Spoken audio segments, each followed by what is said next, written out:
namdalishin yende genge gemba sinjen genge nyen jegu tamje genlai gunjai za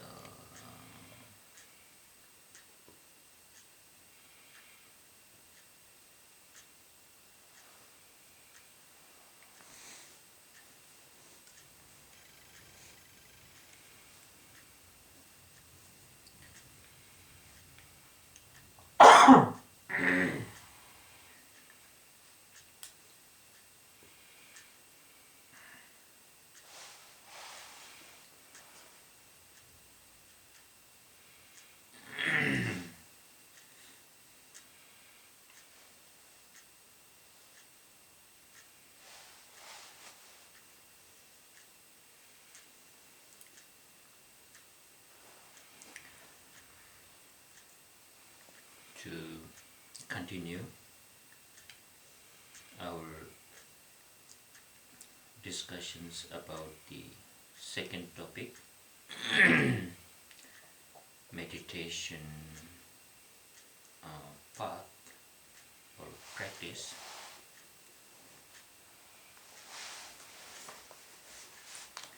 So yesterday we looked at the meaning or definition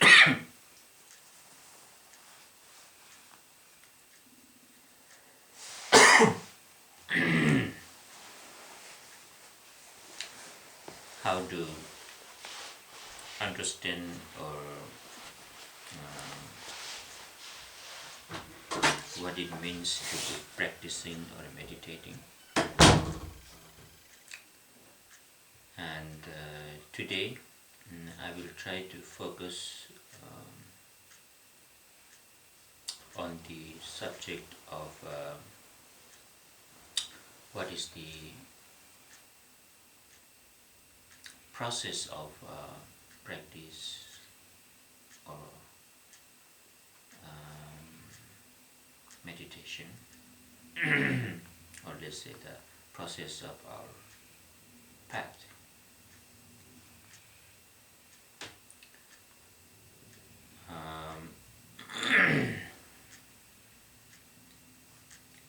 In Dhammapada, the Buddha's Sutra,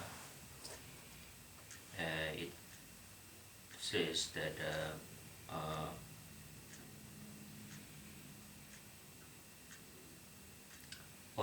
our happiness and misery or suffering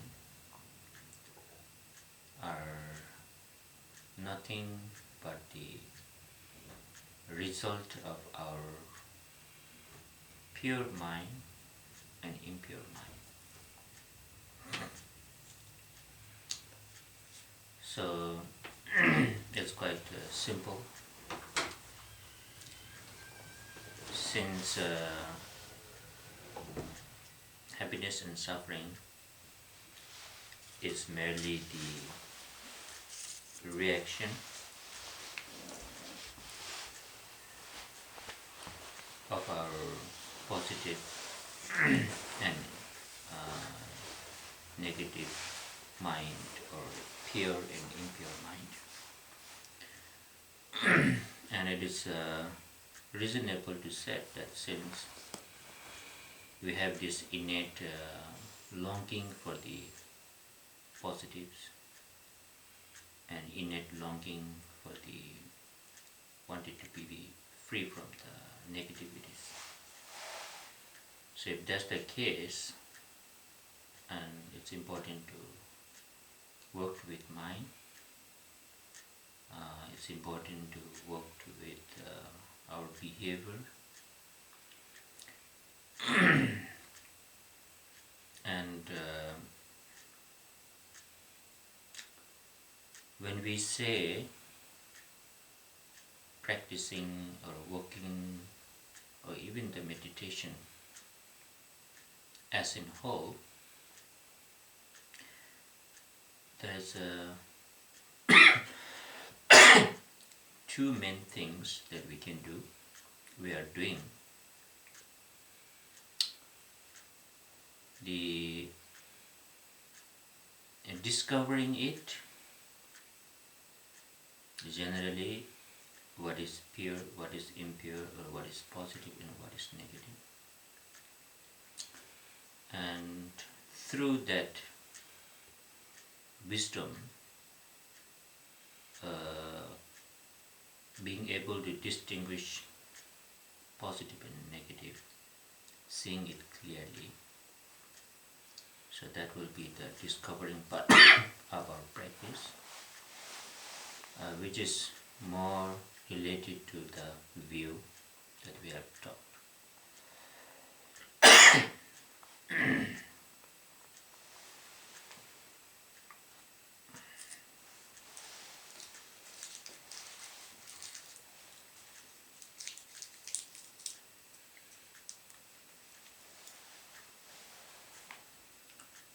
And the second thing,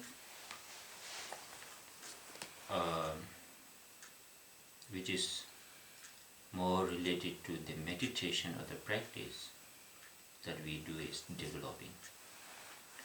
So discovering one's potential, so to speak, would be the first responsibility or first insight, or maybe in the philosophical context we can call it the discovering the view. And then after that, developing that view or sustaining that view. So all the practices we do, whether it is mental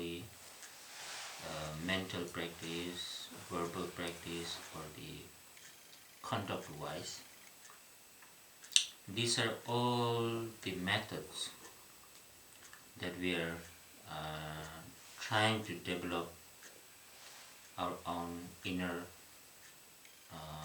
pure or positive potential.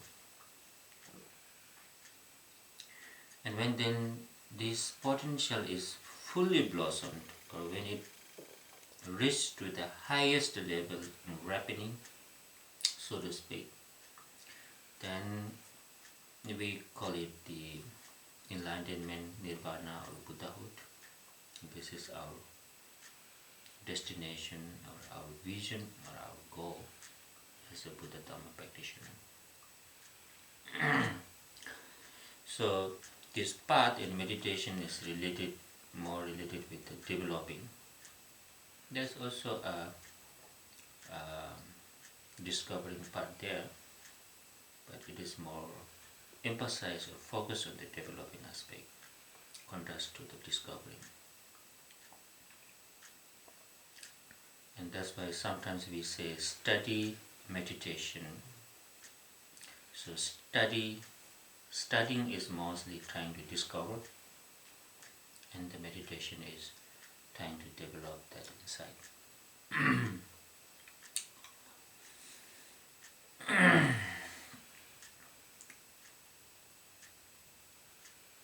So since I really am not sure what it exactly means in English, meditation, although we use these words.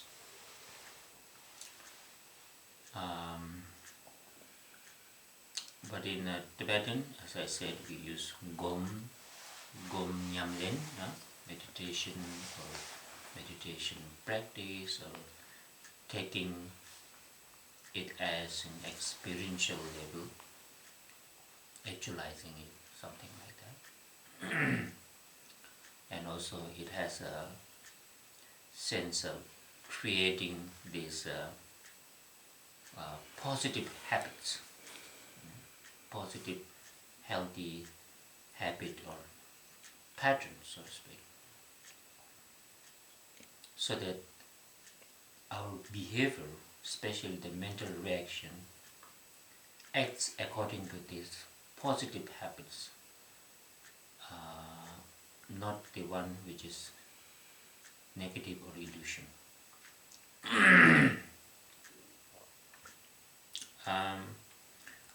In Sanskrit, there's sometimes we use word bhavana, and sometimes also dhyana. Um, I think both has a sense of this developing or cultivating, or accumulating, by doing it again and again. So I think it is a bit close to Tibetan word gom. There's a certain sense of repetition. Now this is very important here because in Tibetan we have saying that daily practice, maybe not only in Tibetan but in general Buddhist practice, if you are a serious practitioner,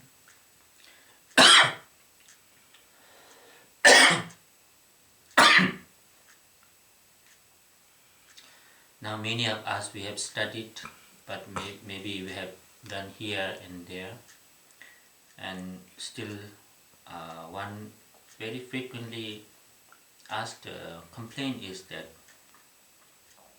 I'm still not stable, I'm still not developing as it's supposed to be. Now if you look back and see why we are not developing, why you are not becoming clear,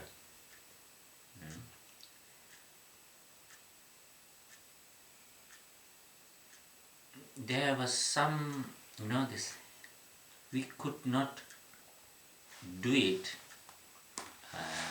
continuously. That's the problem. When you don't do it continuously, repetitively, then you cannot create the habit. See, relationship between doing that continuously and creating the habit. And unless you don't have this habit or the pattern, then there's no clarity and there's no stability. Now a very important part here is that we call daily practice. Even though many people, not many people, but we often almost like disregard this so-called daily practice. Yeah, it's like I eat breakfast, I eat dinner, something like that, right? But actually, if you look at the word daily and this meditation, there's some kind of relationship. Now imagine that you want to have a nice body, and what you have to do, if you go to the gym for 2 days, work 4 hours a day, and then stop working for a week, and then start after 1 month, if you do it like that, will you have a good body? Probably not. Maybe you might be a little bit excited at the first day, second day, it seems like your muscles are showing up. And then, so what happens is that this will come and go away, these muscles, because you did not have this, created the pattern of the muscle. And that's why it's not clear, it's not stable in a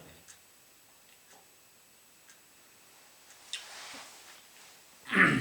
So if you think, if normally what we practice, I practice very rigorously for 1 month and then stop doing that, okay, now go back to so-called normal life, and then come back, get teaching for 1 week. So this is the problem. It's almost like going to gym, working 7 hours for a day, for 3 days, 1 week, and then you don't do anything for a month, or and then you come back and you complain that still my muscles are not stable and clear. So what I'm trying to say is that here, it's not important to do it very long, 7-hour meditation, 1 hour, not. If you can do it later, that's fine, but you cannot, if you work 5 hours at the first day of gym, you will be completely exhausted, disappointed. So the wise will be, you do maybe 30 minutes every day, but try to keep calm, every day, if possible at the same. So that slowly your body will get used to it. You will learn that pattern. You will learn that system. Exactly, it happens same with our mind when we say practicing meditation. So what I'm trying to say here is that if we want to have this development, clarity, and the confidence in our practice, certain kind of changes, it doesn't necessarily we have to do something very long, dramatic meditations, but to do simple, practical meditation, shamatha or mindfulness, but do it continuously so that it reminds your mind, it creates certain kind of habits in our mind. And this is what exactly we mean Gom, creating the healthy, positive habits by doing it again and again. So in this context, we can say that when we say Gom Bhavana, cultivating or developing, is that developing these healthy mental habits so that your behavior also becomes healthy and pure. And that's what we call the transformation. Because our behavior is very much depends on what kind of habits, mental habits we have. It's nothing but that.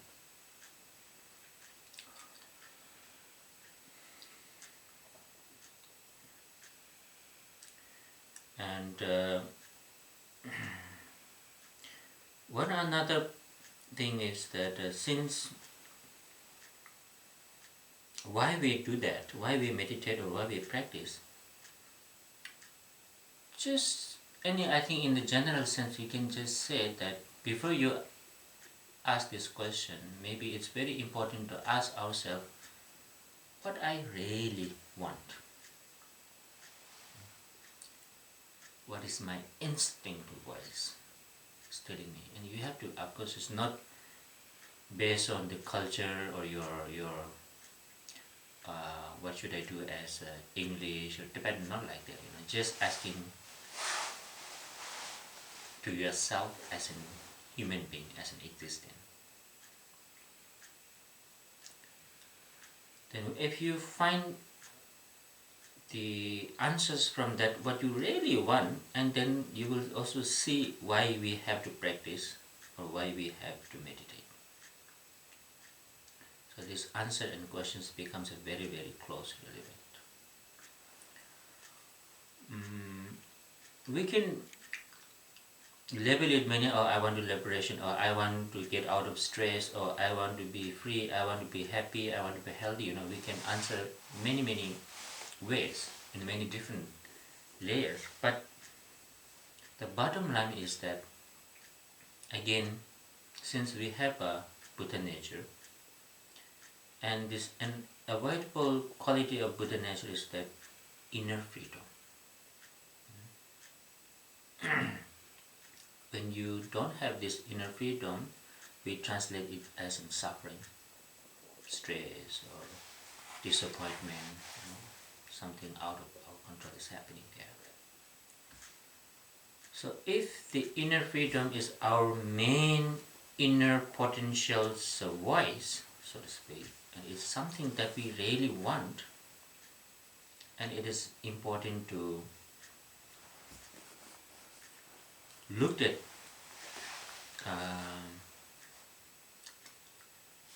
it is really important to question ourselves, what is freedom anyway?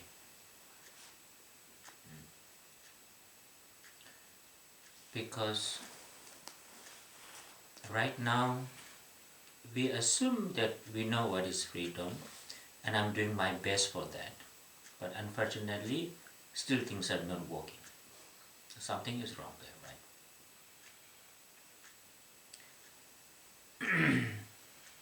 Imagine how many time, energy, effort that we have put from the moment we have born till now. And if you look back, how much satisfied you are. If you look at honestly, the satisfaction is very, very low. So definitely, there's something wrong and we don't know how to do it properly.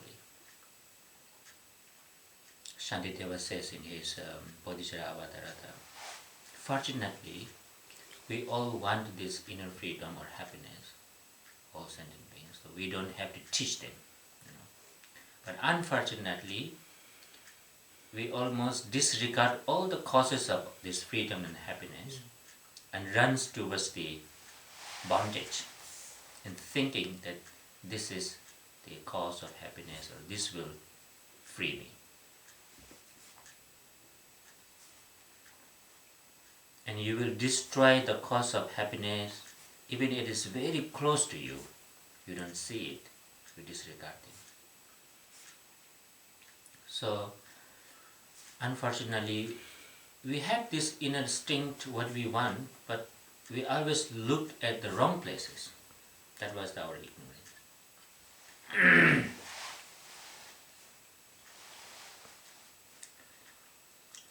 So what I am trying to say here is that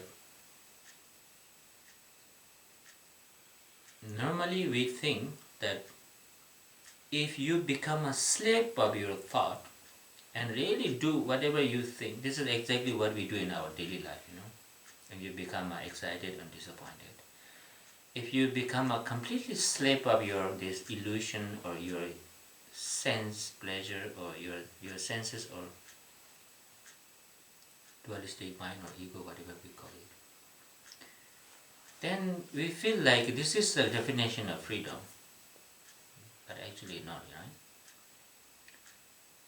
Let's say if you are distracted to the form, that means you're just nothing but becoming a slave of your eye sense, and on top of that, slave of your attachment,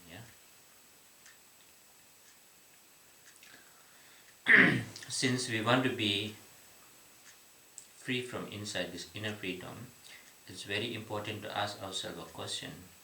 What is the really definition? What is the meaning of freedom?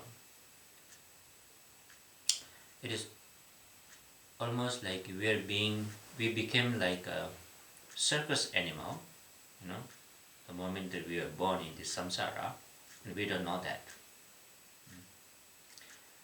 And we were punished, we were rewarded, small things, if we listen to the circus masters. And of course you are in the cage, you don't know that, you think this is life. And the most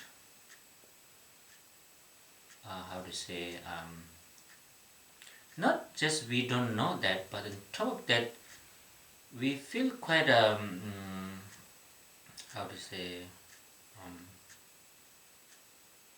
feel proud to be slave. Let's say you have one circus animal. The one circus animal, let's say among the several, and if he listens exactly what circus master says, and he feel, I am the best animal, and this is exactly how circus master will also, pat you, oh, good cat or good dog or good lion and good elephant, and you become very happy.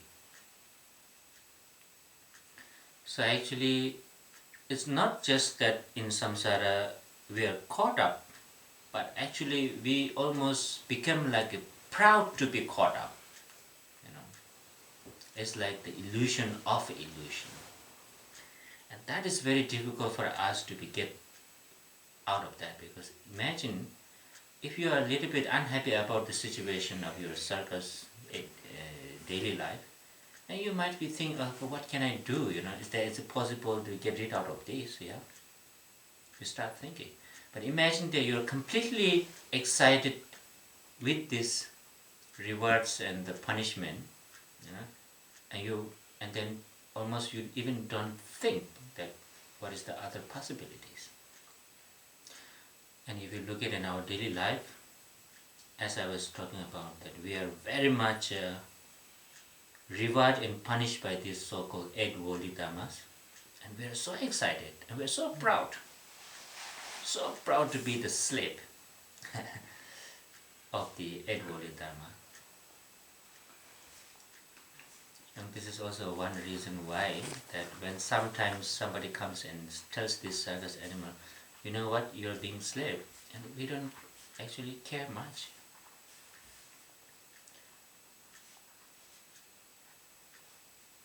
Actually, there's one nice, like Manjushri prayer says that Dungalki Narve. So we are in so much of confusion that actually we almost become addicted to the suffering.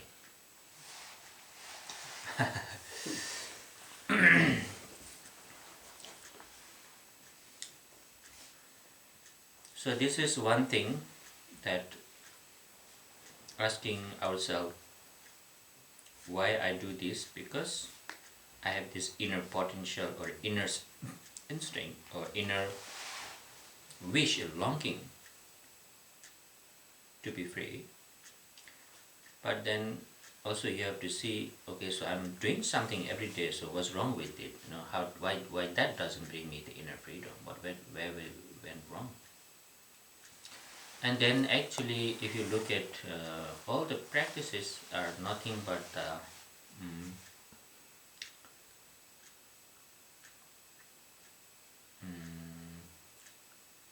it's almost like saying that someone's coming into the circus and saying, you know, you are not, this is not what the life is, animal life is, you know. This is called circus.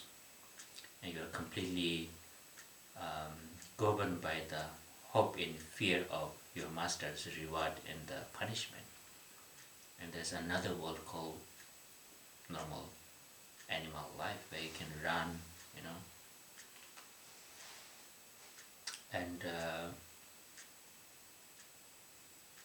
so this whole practice is trying to understand, trying to recognize that, and trying to find out how to get rid out of these cycles.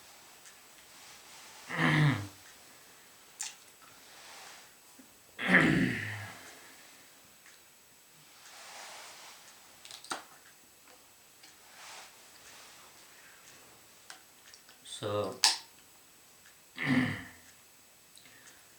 and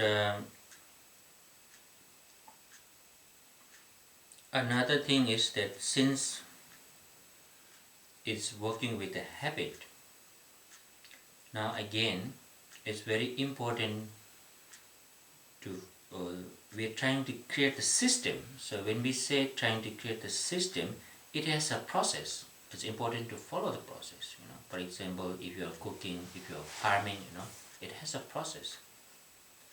You cannot do everything at once. Yeah? So when we talk about the process, again, there's two mistakes that we usually do, or less people do. Whether you do it too much or too less. If you do too much, it will damage. Let's say you're trying to grow a nice flower and it needs water. And then it has a certain kind of process, you know. Let's say different kind of waters. Some needs many waters, otherwise they will gonna die, and some need less. So let's say if this flower needs pour water once in twice in a week, then if you start pouring every day, thinking that it will grow very fast, you're killing flower.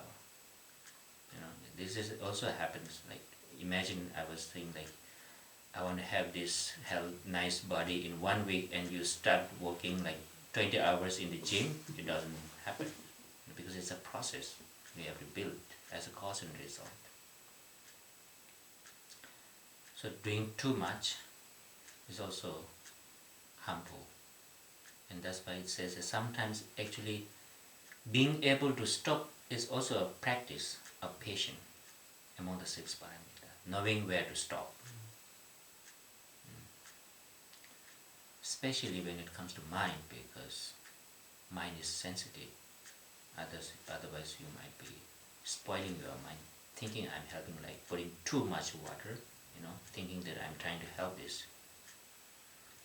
Now, maybe this is not that much problem, but the second is that this needs water twice a week, but then you are very busy and you are only pouring a water maybe once a month, it will die. Too less. And this is what happens in our practice, that we practice and then too much gap. Remember, daily practice important. And then we're doing something but it's too long, too less. And so because of that, effect is not being able to develop. Imagine that if doctor give you like a medicine, and then you start, instead of taking every day, you start taking like once in a week. You're taking medicine, but because it's too less. So this is exactly happens a lot in the practice also, because there are so many things to do, and we are also easy to become excited, and sometimes we do too much, spoil it, or we do too little, too many gap. There's no continuity. So in a way we can call it the middle way approach. And so not doing too much, not doing too little, in keeping the continuity is one very important aspect of our practice in general, especially like meditation. When you work with mind, you have to be very careful. It's a very sensitive, like working with a sensitive plant.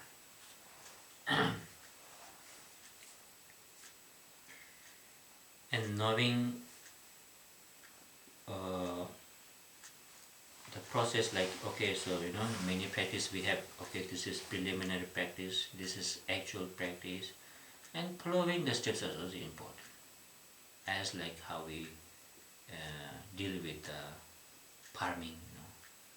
There's the steps, and you put different kinds of things to help that.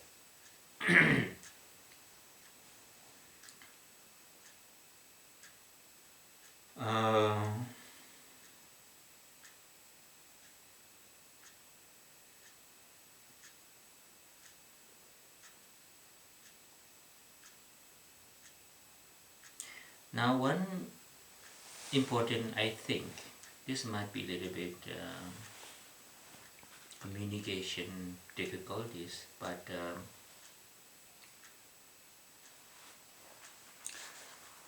we should really understand, not only understand, we have to be wise. We have to be very clear about the term meditation is important. We have to think, we have to look at it from the different angles, different layers. Because if you just take it as in first-hand understanding, and then it, for example, let's say, especially like say meditation, yeah. So, is it a verb, meditation?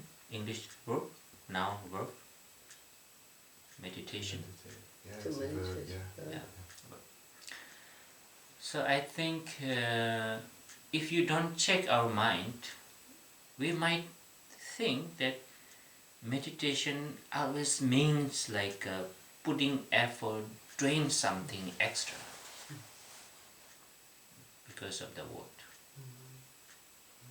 But it's not only the English problem, Tibetan also Gom, doing something extra. in a way, but actually if you look at the real meaning, it doesn't necessarily mean that doing something, creating something. The first meaning, layer of meaning, doing something, is more like it's a method for the meditation. But the real meditation is that not necessarily means doing something. It just means that, in Tibetan way of saying that, meditation is not necessarily doing something, but it is merely not being distracted, finding this balanced mind. So I think whenever we think like, oh, I'm meditating, we think, oh, now I have to do something, especially mentally, yeah, it might create some problems. So doing is more like a method, but then the actual, when you meditate, it's more like not doing. The second layer of meaning, so to speak. Because remember, otherwise you will pour too much water. Always keep pouring, not knowing this. So it doesn't necessarily mean adding something new, but trying to just remain on not being distracted, not being influenced, not being caught up by some extra thing. It could be just as it is. Neutral mind, you can say. And this is a very important part of meditation, but sometimes from the word meditation, we might miss that meaning, and that's very important. I'm not saying it's a wrong word, it isn't, but this is like first layer. Yeah?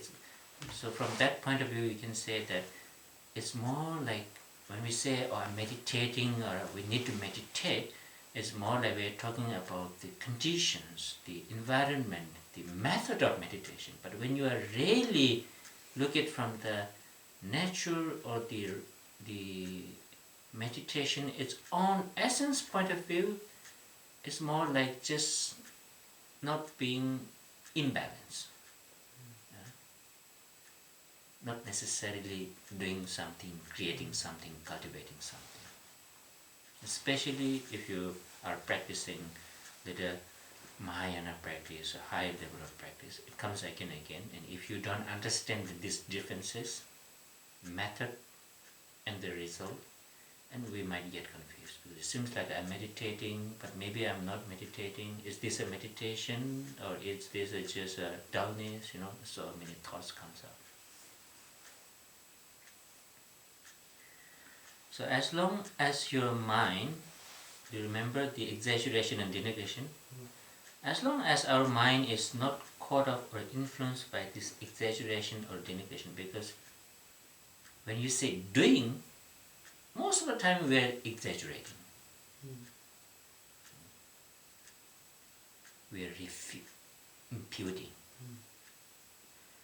When you are completely not influenced by these two, exaggeration and denigration,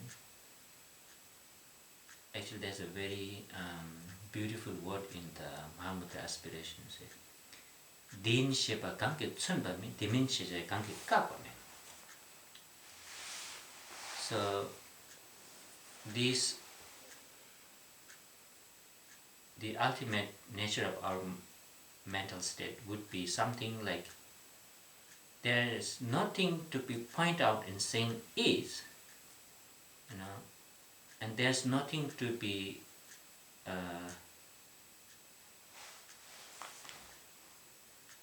refuted and saying it's not. So you have to be in somewhere between is and it's not. And this is, generally you can call it mindfulness meditation, but if you look at from the Mahamudra or this practice, it's also same. this is the ultimate, let's say, the ultimate meaning of the meditation. We can also understand it. It depends on,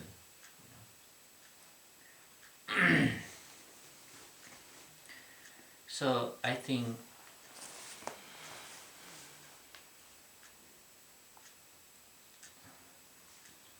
I don't know, but mindfulness does not necessarily mean that mind has to be full. Sometimes emptying mind is also mindfulness. Mind emptying.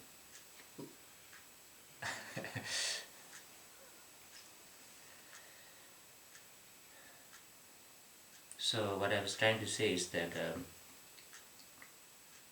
there are certain questions that we should ask ourselves, like, what is the definition of freedom? And also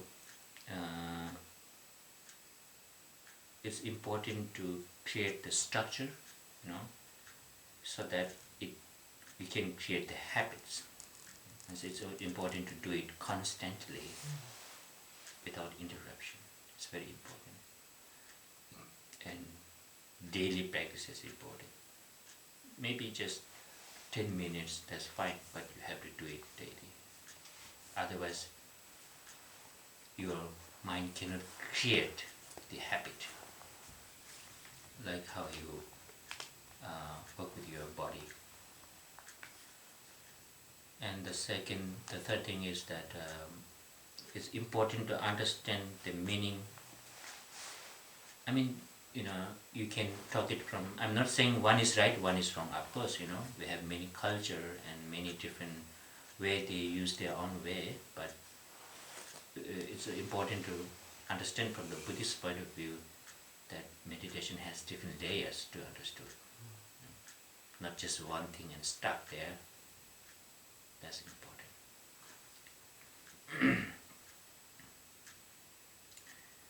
Yeah, so I'll stop here. Continue tomorrow. Sunam Di Dabche Sikpa Table Nepe Dranam Pamje Ne Giga Nachi Bola Drupa Sipe Sole Droa Sho. By this merit may all obtain omniscience, may it defeat the enemy wrongdoing. From the stormy waves of birth, old age, sickness, and death, from the ocean of samsara may I free all beings.